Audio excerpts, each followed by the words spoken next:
आप सभी को जय मसीह की प्रियो।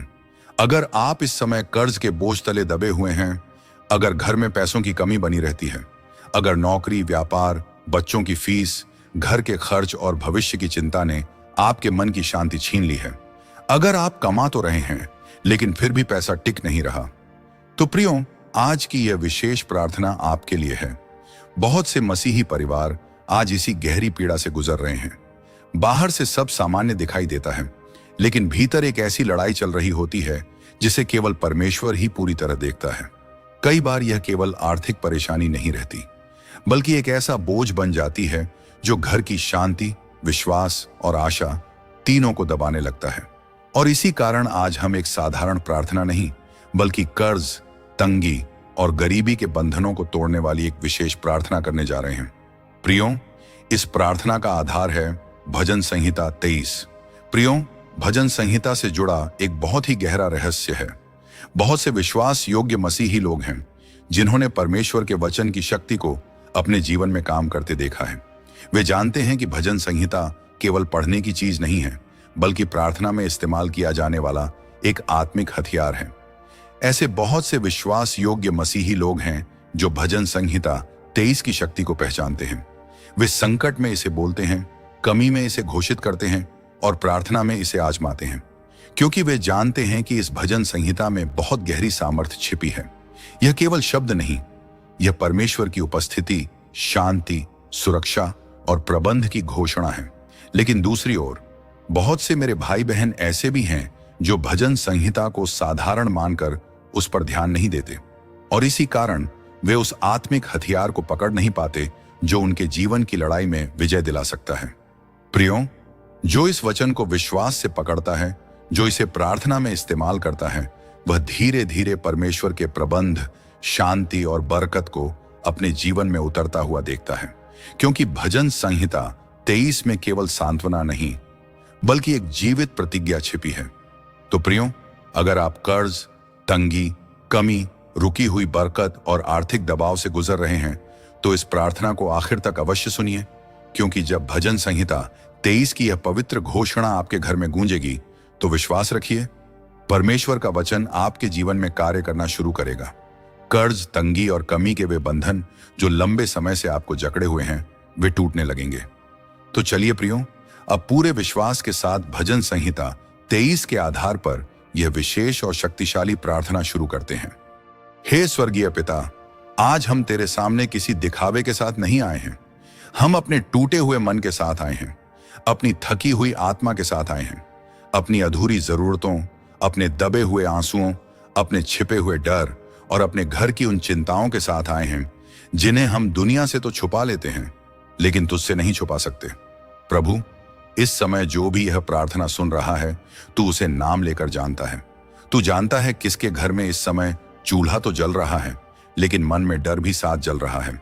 तू जानता है कौन ऐसा पिता है जो अपने बच्चों के सामने मजबूत बनने की कोशिश करता है, लेकिन अंदर ही अंदर फीस, राशन, किराया, उधार और आने वाले कल की चिंता में टूट रहा है। तू जानता है कौन ऐसी मां है जो घर को संभालते संभालते खुद बिखर रही है। तू जानता है कौन ऐसा जवान है जो नौकरी के लिए दरवाजे खटखटाते खटखटाते थक चुका है।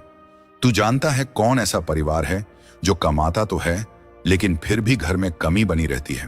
पैसा आता है पर रुकता नहीं, बरकत आती हुई लगती है लेकिन ठहरती नहीं, और धीरे धीरे मन में यह सवाल उठता है, हे प्रभु, आखिर कब तक?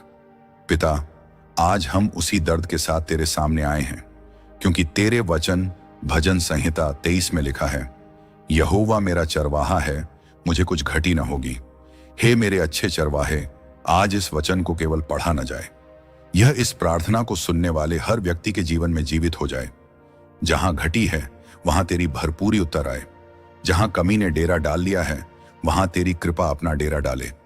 जहां घर के लोग बार बार खर्च गिनते गिनते थक गए हैं, वहां तू ऐसा प्रबंध कर कि वे खर्च नहीं, तेरी भलाई गिनने लगे। प्रभु, जिनके घर में आज भी जरूरतें पूरी नहीं हो पा रही हैं, उनके लिए तू चरवाहा बनकर खड़ा हो जा, क्योंकि जब चरवाहा साथ होता है तो भेड़ अकेली नहीं रहती, और जब तू साथ होता है तो तेरे बच्चों की घटी अंतिम बात नहीं रहती। पिता, तेरे वचन में आगे लिखा है, वह मुझे हरी हरी चराइयों में बैठाता है।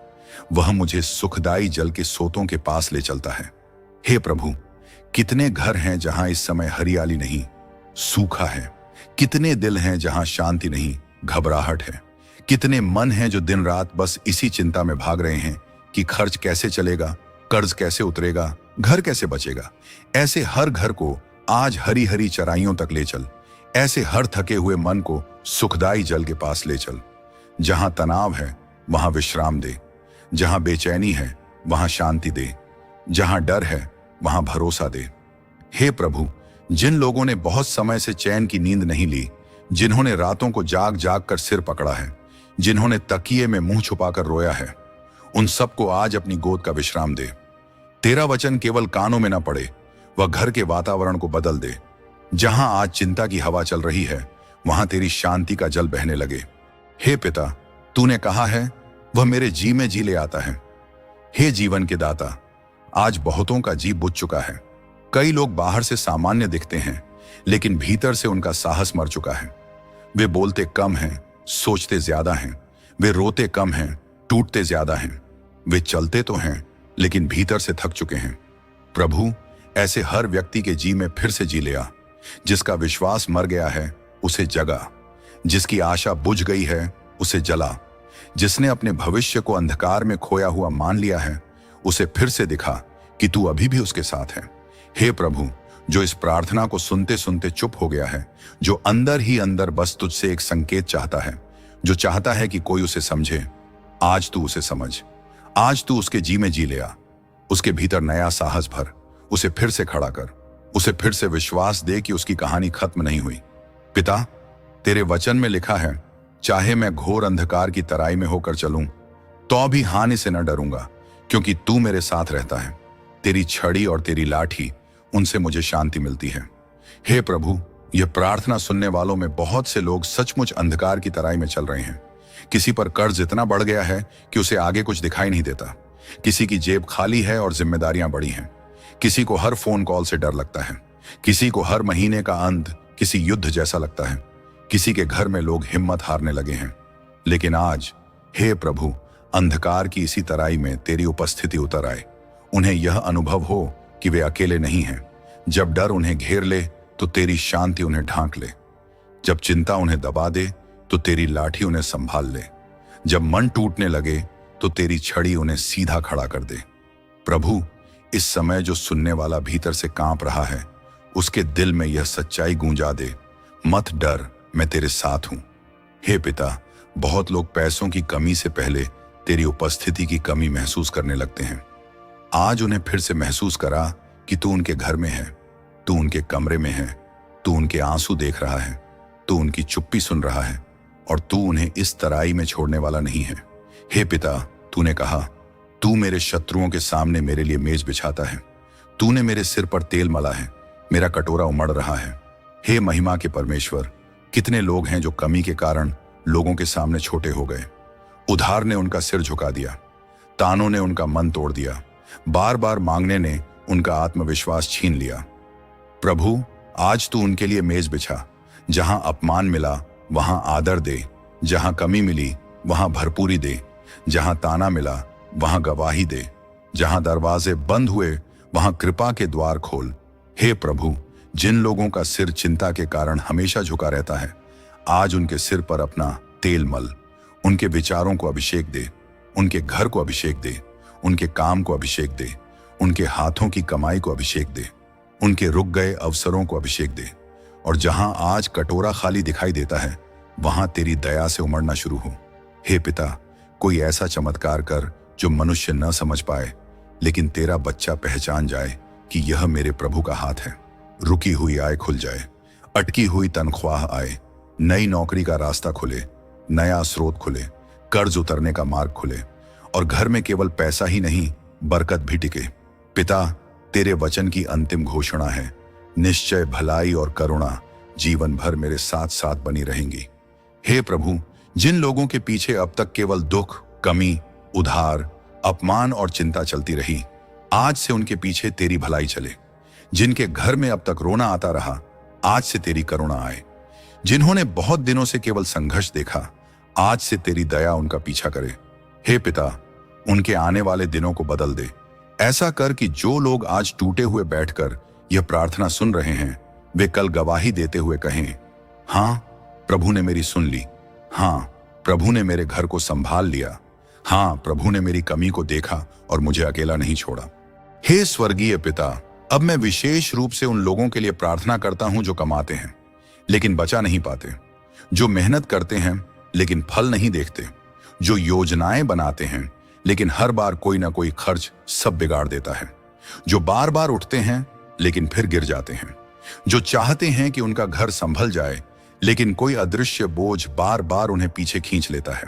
प्रभु, अगर उनके जीवन में कोई आर्थिक बंधन है, अगर उनके घर की बरकत को कोई आत्मिक रुकावट रोक रही है, अगर कोई अदृश्य जंजीर पैसा टिकने नहीं दे रही, अगर कोई पीढ़ीगत बोझ बार बार उसी कमी को लौटा ला रहा है, तो आज तेरे पवित्र नाम में भजन संहिता 23 की सामर्थ्य के आधार पर उन बंधनों को ढीला कर, उन जंजीरों को तोड़, उस अंधकार को हटा और अपने बच्चों के घर में नया आरंभ कर।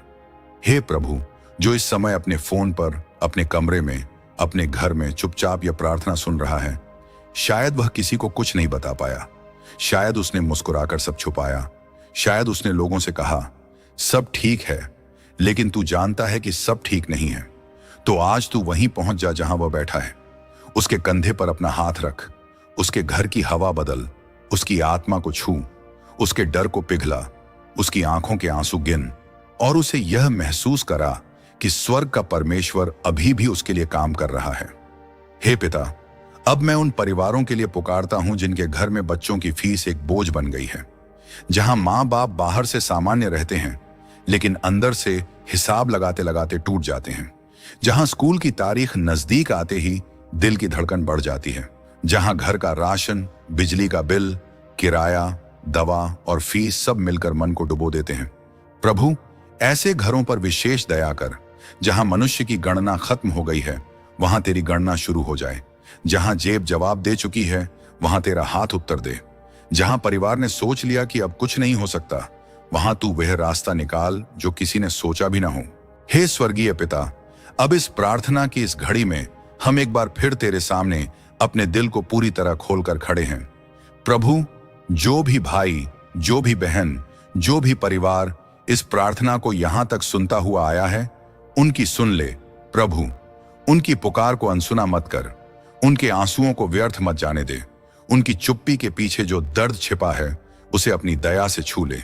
पिता, जहां कर्ज ने शांति छीन ली है वहां मुक्ति दे, जहां तंगी ने विश्वास को दबा दिया है वहां फिर से आशा जगा, जहां गरीबी ने घर की खुशियां खा ली हैं वहां अपनी भरपूरी उतार, जहां बार बार अपमान मिला है वहां अपना आदर प्रकट कर, जहां लोग थक चुके हैं वहां अपनी नई सामर्थ्य दे, जहां लोग टूट चुके हैं वहां उन्हें फिर से खड़ा कर, और जहां लोगों को कोई रास्ता दिखाई नहीं देता वहां तू अपने हाथ से रास्ता बना। प्रभु, भजन संहिता 23 का हर वचन अब केवल पढ़ा हुआ वचन न रहे, बल्कि सुनने वाले के जीवन में जीवित सच्चाई बन जाए। हे पिता, अब जो भी इस प्रार्थना को विश्वास से ग्रहण कर रहा है उसके जीवन में कार्य करना शुरू कर, उसके घर में कार्य करना शुरू कर, उसकी परिस्थितियों में कार्य करना शुरू कर, उसके भविष्य में कार्य करना शुरू कर, और उसे यह देखने दे कि तेरा वचन आज भी जीवित है, तेरा हाथ आज भी सामर्थी है और तू आज भी अपने बच्चों को नहीं भूलता।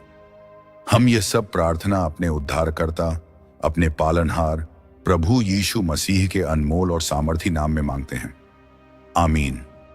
प्रियो, विश्वास है कि भजन संहिता 23 के आधार पर की गई यह विशेष प्रार्थना आपके हृदय को छू गई होगी और परमेश्वर ने आपसे अवश्य बात की होगी।